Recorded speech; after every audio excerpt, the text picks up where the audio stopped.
Kepala Stasiun Geofisika Balikpapan, Bapak Rasmit, menyampaikan bahwa berdasarkan hisap dari BMKG, konjungsi atau ijtimak, fenomena ketika matahari, bulan, dan bumi berada dalam satu garis lurus, terjadi pada Sabtu, 29 Maret 2025, pukul 18.58 WITA. Sementara itu, waktu maghrib di Balikpapan terjadi pada pukul 18.23 WITA, sehingga konjungsi baru terjadi setelah waktu berbuka puasa. Meskipun demikian, keputusan final tetap menunggu hasil sidang isbat yang digelar oleh Kementerian Agama RI.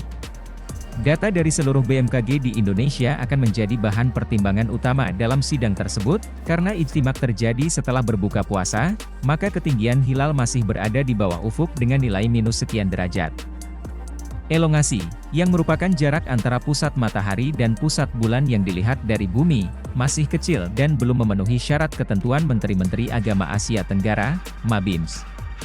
Oleh karena itu, kemungkinan besar hilal tidak akan bisa diamati di seluruh wilayah Indonesia, mulai dari Aceh hingga Merauke. Selain itu, umur bulan dihitung sejak ijtimak hingga matahari terbenam masih negatif, menandakan bahwa bulan baru belum terbentuk secara astronomis. Namun, berdasarkan perhitungan astronomi, pada 30 Maret 2025, hilal diperkirakan sudah cukup tinggi dengan ketinggian di atas 10 derajat dan umur bulan mencapai 23 jam. Dengan demikian, 1 Syawal 1446 Hijriah kemungkinan besar akan ditetapkan pada 31 Maret 2025. Sidang isbat akan menjadi forum resmi yang memastikan hasil perhitungan dan observasi sebelum diumumkan kepada masyarakat. Semua pihak diimbau menunggu keputusan resmi pemerintah terkait penentuan Hari Raya Idul Fitri tahun ini.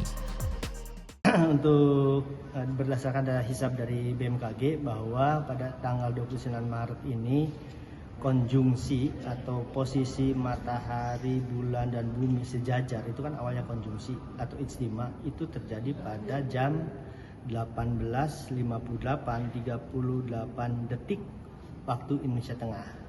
Sementara maghrib itu kan jam 18.23. Jadi konjungsinya atau bulan barunya setelah buka puasa.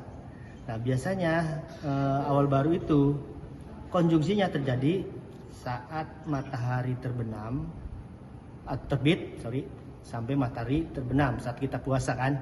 Nah itu seharusnya konjungsinya berada di posisi itu. Maka karena konjungsi atau ijtimanya atau awal bulan barunya setelah buka, maka kemungkinan besar kita digenapkan puasanya 30 hari seperti itu.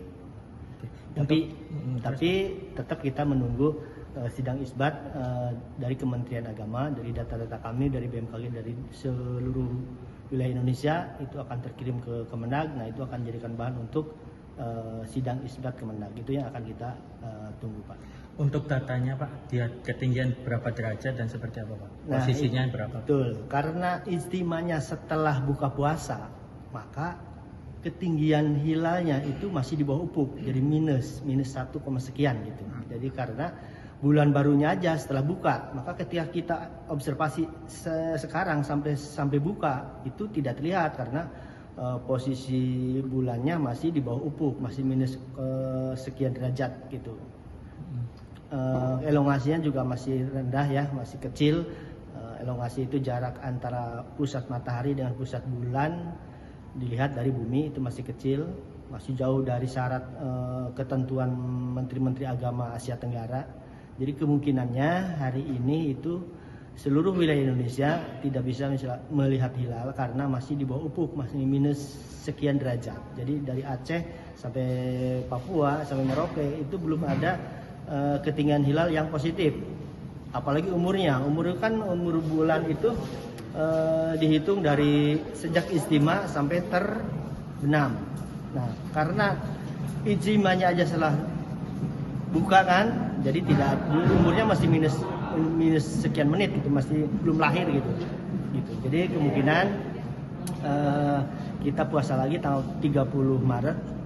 Ya kalau tanggal 31-nya itu udah clear, udah jauh, udah tinggi ya, udah 10, sekian derajat ketinggiannya, umur bulannya juga udah 23 jam. Jadi kemungkinannya kita puasa lagi besok tanggal 30 dan tanggal 31 itu udah masuk satu sawah. Tapi tetap kita menunggu bidang isbat dari Kementerian Agama. Mungkin itu. Download Tribun X sekarang. Menghadirkan lokal menjadi Indonesia.